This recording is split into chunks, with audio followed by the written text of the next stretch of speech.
तो मुझे एक लाइन याद आ रहा है। क्या कहिए। कितना बेचैन हो के तुमसे मिला,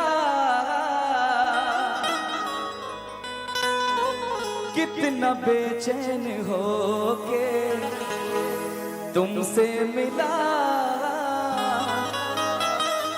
तुमको क्या थी खबर था मैं कितना अकेला।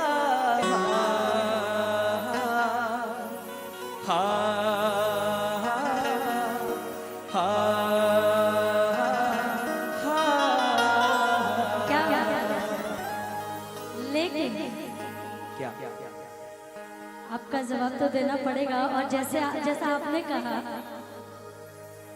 मैं भी कह ही देती हूँ आज। दिल की बात हमेशा दिल में नहीं रखनी चाहिए, कभी कभी बता भी देनी चाहिए। बट मेरी बात सुनिएगा तो आपको भारी पड़ जाएगा। ओह माय गॉड, जरा देखें कितना भारी पड़ता है। कि तहरे के दुल्हा बनाइब मजनुआ हो, कि तहरे के दुल्हा बनाइती छोड़ दीजिए कि बनाइब कि ना बनाइब उसे हमरा देखे, लेकिन अभी हम क्या कहते नहीं कि तहरे के दुल्हा बनाइब मजनुआ हो, कि जतिया तू बड़ा मारो रे जब, जतिया तू बड़ा मारो रे जब, तोहरे के दुल्हा बनाइब मजनुआ, तोहरे के दुल्हा बनाइब मजनुआ, जतिया तू बड़ा मारो रे जब, जतिया तू बड़ा मारो रे जब। सरवन भैया कि जतिया तू बड़ा हमार ये जाना, आ सही बात है कि हमनी के लोहारे हैं एकदम सेम कास्ट मिल गई बात। हम का कहब खुशी खातिर कि जैसन सोचले रहनी, जैसन सोचले रहनी वैसन धनिया मोर पारू सावर न गोर पारू, कि जैसन सोचले रहनी वैसन धनिया मोर पारू सावर न गोर पारू। कि जैसन सोचले रहने, जैसन सोचले रहने, कि जैसन सोचले रहने वैसन पियो मोर बड़ा सावर न गोर बड़ा।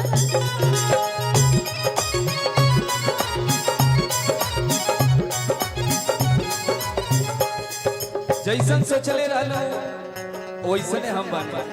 आई बात कई लोग कहला कि जैसन हम सोचिला वैसे बानी। भैया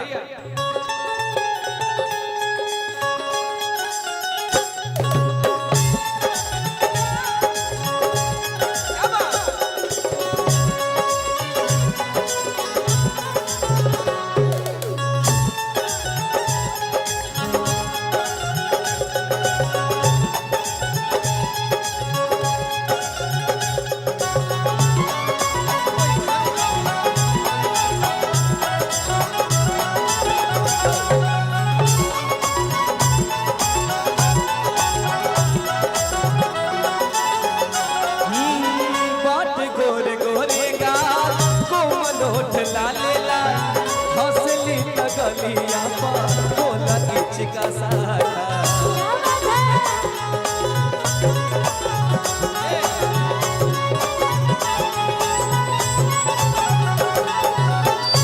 हर बार पीछे नहीं जाना चाहिए, माइक थोड़ा उठा के रखिए, पीछे जाएंगे तो दिक्कत होगा लोगों को, हमेशा सामने रहिए। हो बाटे गोरे गोरे गा कोमल होठला लेला हंसलू गलिया पर होला चिका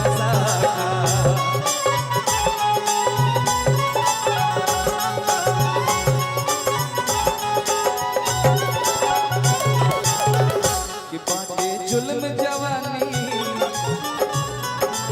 आप हमेशा ऐसे ही मुस्कुराते रहिए, आप मुस्कुराते हैं बड़ा अच्छा लगता है, मुस्कुराते हैं तो बड़ा अच्छा लगता है यार। कि बाटे जुल्म जवानी चंदा के चकोर